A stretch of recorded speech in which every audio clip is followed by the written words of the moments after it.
За една година треба да се постави инфраструктурата на социјалната населба во Струмица. Тендерот за изградба на првата фаза, поставување на патна инфраструктура, атмосферска и фекална канализација, како и улично осветлување, го доби струмичката градежна компанија Жикол. Градоначалникот Костадинов вели дека очекува се да тече по предвидените рокови.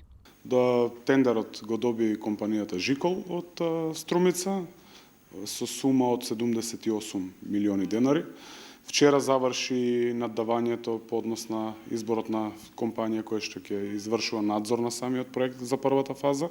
Станува збор за компанијата Investing Doyle од Радовиш. Најпрво потребно е пробивањето на патот, секако дека во оваа фаза се опфатени и подземната инфраструктура и потребните обезбедување на потребните фундаменти каде што ќе бидат поставени социјалните куќи, да речеме, потребните потпорни зидови кои што треба да се изведуваат, а динамиката секако најдобро со изведувачот.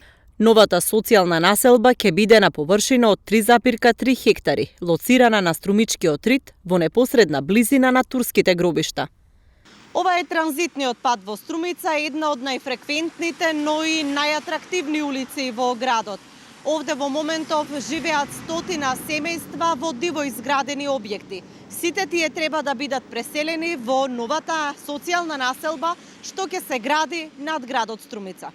Новата населба треба не само да го реши урбанистичкиот хаос на влезот во градот, туку и да ги обештети семејствата кои со децении живеат и граделе домови во тој кварт.